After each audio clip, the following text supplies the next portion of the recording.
Hola, welcome to Coffee with Avila. I'm Aviana Lemaire. I'm halfway recording this as a test and halfway recording it to say I intend to keep uploading videos. We shall see. I've been going through a lot and I just have not been able. I have not been able at all. So I'm thinking maybe I'll get into this later, but I don't know how this is going to record. If it records well, I might upload it so this explanation will make sense. And if it doesn't, then it'll be worthless, but whatever, I'm throwing it in there anyway.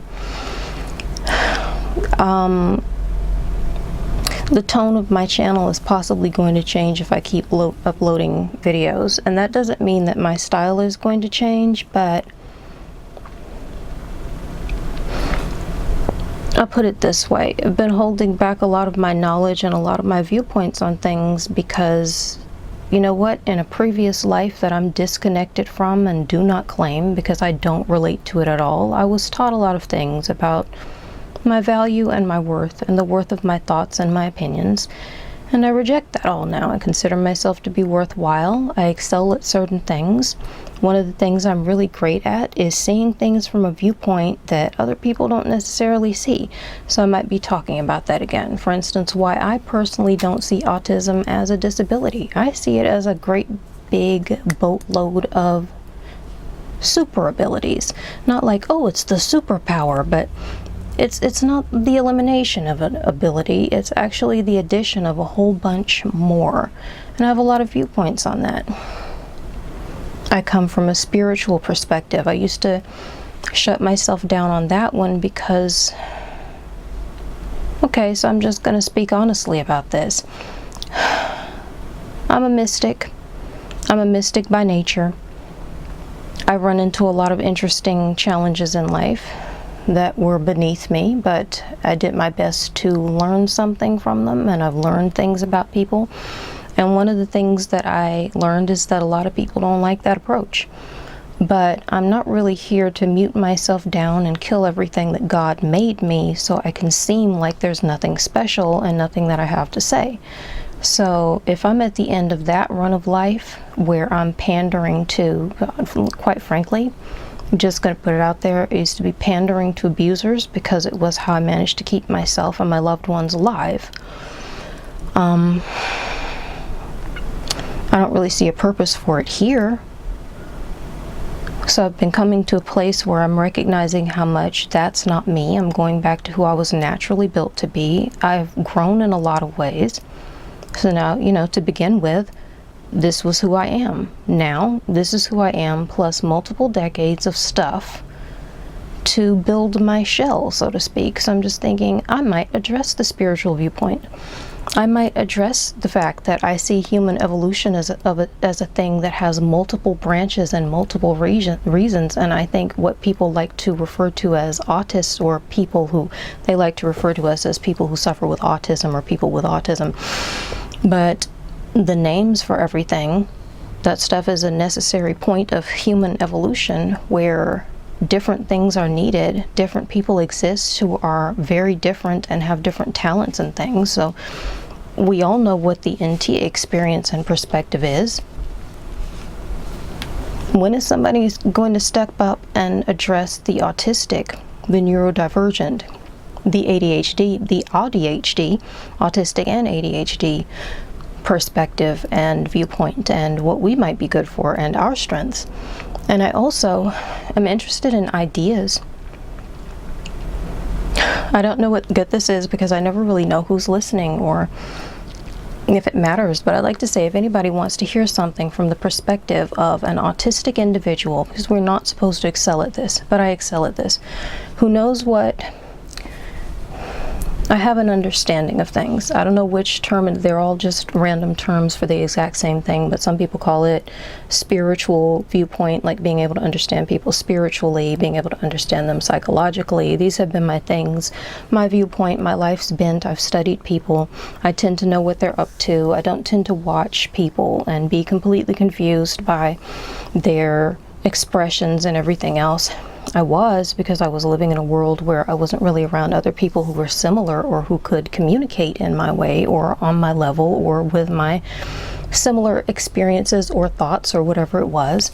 And so everything looks completely bizarre to me, but I have a different approach. God made me a mystic, to the point where even when I tried to deny it, it was still there whether I liked it or not. You know, I might talk about that later at some point. I want to talk about the real things in life. I've gone into this before, but I talked about how somebody was ripping off my content, and during my portion of healing over that event, I thought, it's interesting, at this time they ripped it off. Before they ripped it off, I might have brought this on myself, so to speak, because I interacted with them, and I think that's what drew their eye to the fact that I existed. But that was right before I stopped watching their content. So I come away from this thinking, that person who did it, doing these, you know, just really nervous, really sweaty, not much to say, upset, kind of, you know, in their own videos, this wasn't their recording style, but in the videos where they were talking about my thing and didn't have any information about it, where on paper they wouldn't have any information about it because these things obviously and clearly specifically address me, and obviously and clearly specifically don't address them. But what are they doing? They're showing this concept that for whatever reason they've chosen to embody someone who has no personal worth and doesn't have anything to offer. You are stealing something somebody else has to offer from their life, from their experience, from what God gave them in their journey. And what I have is an infinite body of the capacity to do the opposite of that and offer something new, something legitimate.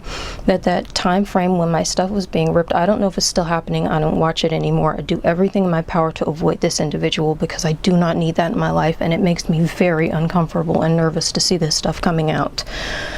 So I just do everything I can to ignore it. But right before that, when I had interacted, I was in a time frame where I hadn't quite stopped watching their content yet. But one of the reasons why I stopped watching was, A, their content was not very content heavy. B, they had a tendency, and this is what really got me, to be constantly, well, I'll leave that for C. B, they're constantly addressing other people, apologizing for us, explaining us. And C, they've spent their entire life, decades on this planet, experiencing being neurodivergent and don't seem to have anything to talk about but the same 5 videos that are suggested or encouraged by the algorithm, repackaged over and over and over again through the years. At a certain point when I had stopped watching their stuff, it was because they didn't have anything to offer. Like, I do the exact opposite of that. My videos are filled with information, experience, something that has been worthy in my life, something that has been worthy of my time when other people actually have that to offer. That's what I do by nature. I can't imagine doing any other thing. Thing B is, I have been autistic and ADHD and stealth dyslexic for all of my life, and it's been nothing but infinite experiences. I've learned from it. I have books of ideas, way too many ideas, and I don't want to get into why I haven't been able to do them, but so far I have been needing an environment that is not prohibitive to everything that I do and my well-being and my health, and so far that's not been the case. But I do know, when I think about it and I'm aware of it, no matter how low I feel, I have these ideas. Part of why I felt bad about not being able to get the content out is because I have the ideas from myself, on my own, my life experience. I didn't turn myself into a trope that repeats only the same thing over and over again. So I stopped at a certain point. Huge life changes were going on. They were talking about moving from one part of their life to the next. And it was a gateway thing, and they were like, I would watch their content, and actually I had pity for this person because I just thought, it seems like you're really out of steam. And they kept doing the same things over and over and over again, and I just thought, what must it be like to spend your entire life inside of yourself and build yourself somewhat of a thing, a career, a pastime, on top of sharing information about yourself, but not even have the information necessary to properly do it. So now you've built it, you've kind of got this foundation, and you're building this life of a pyramid on top. The problem is, as far as values go, you get to the top of the pyramid and then there's nothing left to build. You've reached your point and your peak and there's nothing else left. And for me, it's never been like that, because there will always be another pyramid. There might be a bigger one. I'm constantly living and learning. I have a million ideas. So I'm thinking about this and I'm realizing through having that taken, I stopped watching them greatly because they had nothing left to offer. And I'm a person who has an infinity of things to offer. I choose to be myself. I choose to embody that which God made me, and which I have the capacity to do, and I do it with honor. So I don't know what I'm going to be doing, but this is part of what I do. I have that viewpoint of things. I see the connection and everything. I see the spiritual aspects of autism that I would love to talk about, where I see some things that people call a disability as being an obvious, some people might call it something like an ascension symptom, because some people will sometimes get to a point where they recognize this is a good quality, this is a gift, this makes me different, like the highly sensitive person phenomenon, where a lot of that is people talking about recognizing their sensitivity not as a downfall but as a strength. That would be a very baseline, basic, low-level approach to the way I see things by nature. I take that viewpoint to autism. I take that viewpoint to ADHD. I don't see it as, I mean, obviously these are all just made up words, right? When God was designing people, I doubt God was limited by thinking, especially not, in my chosen language, English, but thinking in whatever the language, oh, I'm going to make all these regular normal people, and then I'm going to make all these disabled people who will be autistic. They'll just have to deal in various ways, but ultimately they'll just be dealing. I really don't see it that way. I have a lot of theories I probably won't necessarily share, because I like to get into, the medical information and strewing things together, and we're not really in a world where you can have a thought. I don't know how I could share the thought and just be clear to the people who can understand. This is a thought I'm having. It's fascinating. I'd like someone to research this without, and just have people understand it as that. We'll see. I don't know. But I have a different viewpoint. I have a different take. I see the connection. I see the value. I want to share that.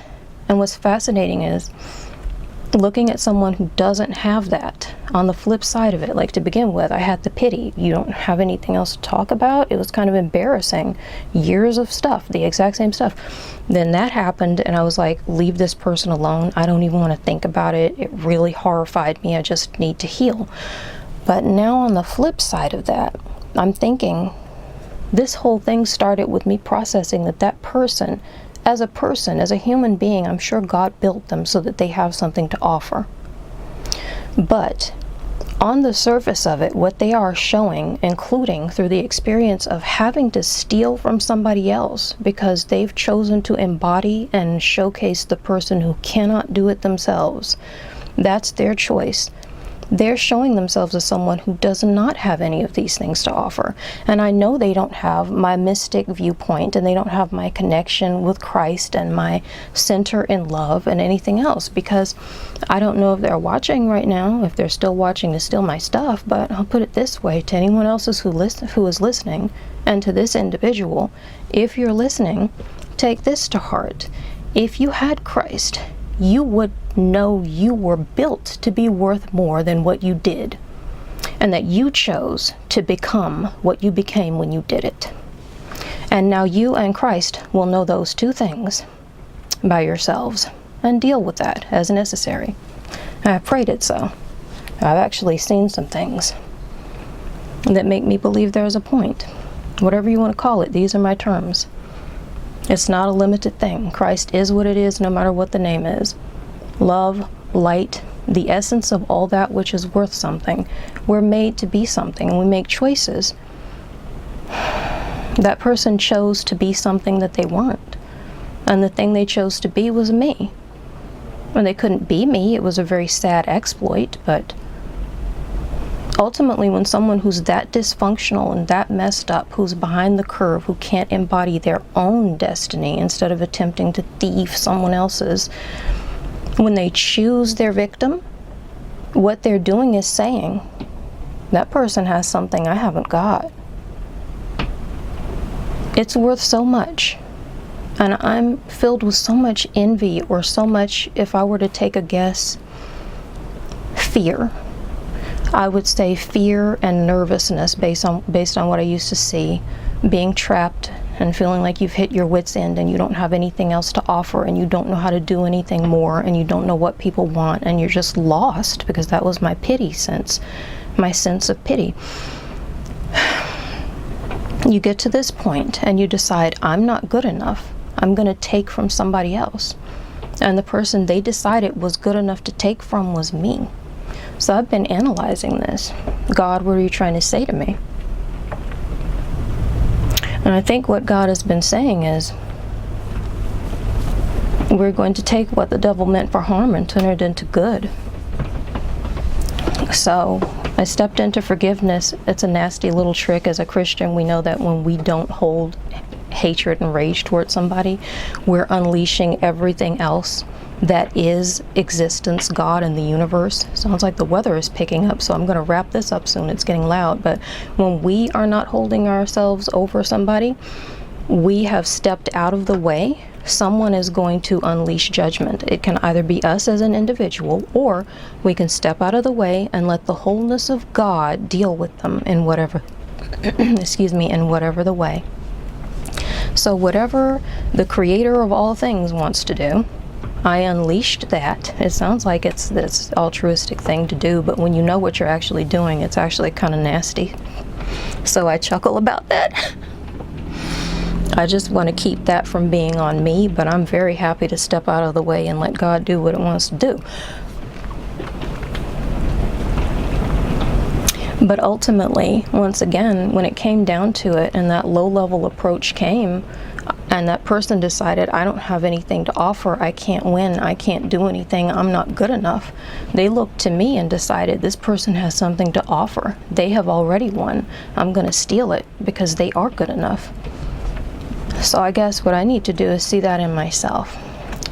So I'm going to very quickly say, if anybody wants to hear from somebody who is autistic and ADHD and stealth dyslexic and excels at understanding other people, you have an interaction, you don't understand what went on, I might understand. If you can give me the details and I can get a viewpoint, sometimes I can have a conversation, figure out what it is. I've done this before. I've done it anonymously online and people have been grateful. But this is what I do. I excel at that. I see the whole. I get the point. I understand it. I understand it whether you want to call it psychology or spirituality. That's what I do.